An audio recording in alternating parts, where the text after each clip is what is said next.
জ্ঞান অর্জনের জন্য বিশুদ্ধ আকীদা ও মানহাজের আলেম কি, আলেম বা দায়ী কিনা চেনার উপায় কি? চেনার উপায় আলেমকে জিজ্ঞাসা করবেন, কোনো ভালো আলেমকে। শেখ আপনি সালেহ ফাউজান যে ভালো আলেম, কোনো সন্দেহ আছে? বিশ্ব বরেণ্য ব্যক্তিত্ব, তাই না? কিন্তু আমাদের দেশেই দেখবেন যে একটা গোষ্ঠী আছে, ওনারা মানে না।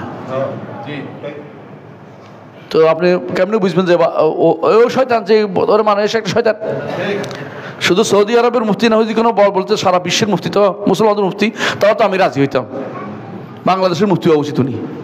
কথা বুঝতে পারছি? আকীদা বলেন, শরিয়া বলেন, কোন দিকে ওনাকে পিছিয়ে ঠেকাবেন? খুতবা বলেন, আলোচনা বলেন, কোন দিকে পিছিয়ে ঠেকাবেন? কোন জায়গায় পালবেন? এরকম ব্যক্তিত্ব পৃথিবীতে এখন একটাই আছে, তিনি হচ্ছেন সালেহ বিন ফাউজান, যারা আমরা চিনি, সালেহ ফাউজান।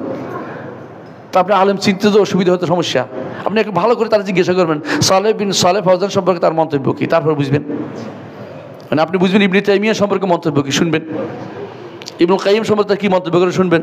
আর আপনি দেখেন যে আবু মোহাম্মদ মাকদেসের খুঁজে বেড়াচ্ছে, হ্যাঁ, আরেকটা খুঁজছে কোথাও ওই আমেরিকার কিটা,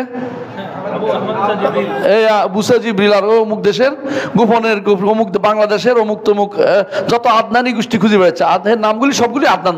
আশ্চর্য, দেখবেন যত আদনান গোষ্ঠী সবগুলি একই। আদনান মানে না, এগুলো নাদানে সবগুলি।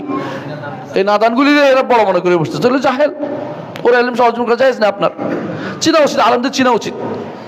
দুনিয়া সব চেনে, আলেম চিনবেন না কেন? স্বর্ণ দোকানদার ভালো করে চিনে স্বর্ণ কারে বলে, ঠিকই টাকাটা দিয়ে 2 নম্বরের স্বর্ণ কেনেন না। তো আপনি কেন টাকা, যার ব্যাপারে কোনো সন্দেহ থাকতে হয় না, এরকম লোক থেকে শিখেন। ওই লোকের কথা কারে ভালো, ওই লোক যারে ভালোবাসে তাকে, তার থেকে শিখেন। তারও ভুল থাকতে পারে, এত সব নিতে হবে তাই না, অন্তত শিখার তো জিনিসটা বুঝতে পারবেন। সহি মানহাজের উপর আছে, সহি তরিকার উপর আছে, শিখা সহজ।